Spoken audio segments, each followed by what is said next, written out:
A name that kept cropping up throughout the Prospectors route was Sheba. No doubt this fabled queen who came from a part of Arabia known for its vast mines and wealth was adding her luster to these El Dorado diggings.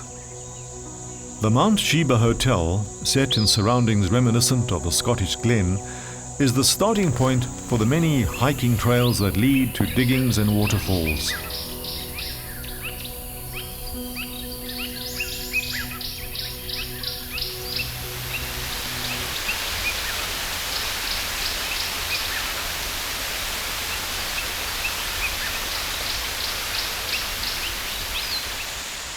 The coca pans are fitting relics of this area's connection with gold mining.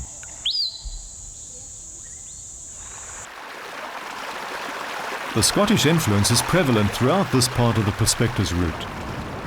It's honoured in the highest waterfall in the region, MacMac Falls. At nearby MacMac pools, not even the winter air could stop this man from enjoying a swim. Admittedly, the sun shines here almost every day, even in winter. Staying on the gold trail, we arrived at Sabie. The first payable quantities of alluvial gold in the old Transvaal were discovered in 1871 on the slopes of Graskop just outside town.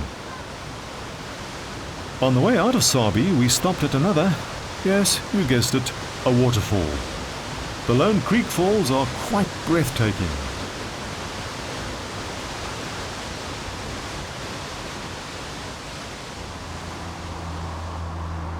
Through the Long Tom Pass, we briefly relived a skirmish in the Anglo-Boer War when the Boers' famous Long Tom cannon was fired for the last time against the approaching English. These foxholes dug by the Boers are found at nearby Misty Mountains.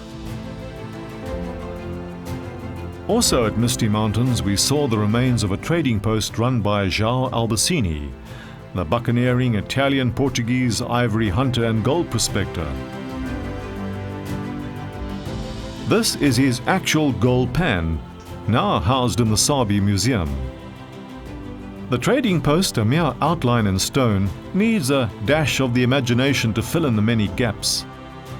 Albacini used his own elephant hunters, as well as bartering ivory from the voortrekkers at Schoemansdal in Limpopo province. He transported the ivory from this trading post to Delagoa Bay, the Portuguese colonial seaport on the east coast of Africa. We now proceeded to make our way in the direction that Albacini would have taken to Delagoa Bay, making a brief stop at the Christmas Pools, so named by the diggers who came up here for their Christmas picnic. We then continued in the same direction and arrived at Graskop, that gave us a panoramic view of Graskop, a quaint old mining town on the famous Panorama Route. Our guides Brendan, Warren and Koen, for this leg of the tour, offered to take us to an abandoned gold mine and to a phenomenon that, according to them, has never been captured on professional video. On the way, we drove through a prehistoric landscape. Is this the original landscape of the caveman? These soft sandstone formations were simply awesome. But the really big surprise was this amazing phenomenon called the window. Next to the window are these now deserted diggings. Operations ceased here more than 50 years ago. From this window that is very much off the beaten track to one that is popular with visitors and just off the Panorama Route is God's window. Within its frame is the Lowveld. Around Graskop are some very well-known sites that tourists throughout the world come to marvel at, including the impressive Pinnacle, a dominant rock formation that graces many a photograph album. But what makes this part of South Africa truly unique are its spectacular waterfalls.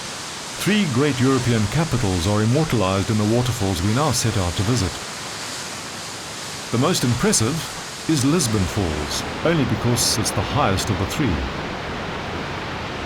Berlin Falls, with its wider frontage, makes a bold statement against the verdant hills and mountains. Then, London Falls, also known as Po Falls, is less accessible but no less impressive. The biggest scenic surprise was the Blyde River Canyon. This is the third largest canyon in the world, and some say the most beautiful.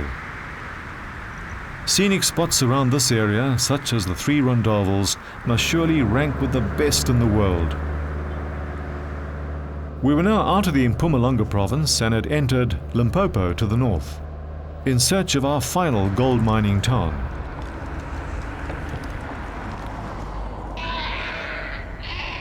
One of the many gold rushes in the old Transvaal Boer Republic gave rise to Leydsdorp, a real one-horse town. Like other El Dorado towns, it sprang up overnight and declined after the miners left. The bar attached to the historic hotel, where President Kruger of the old Boer Republic once stayed, attracts an unusual bunch of drinkers, people who like to shoot the trophies off the wall. Eagle's Nest in the Bululi Game Reserve, situated close to the boundary of the famous Kruger National Park, is a bush experience that we prefer to shoot on camera.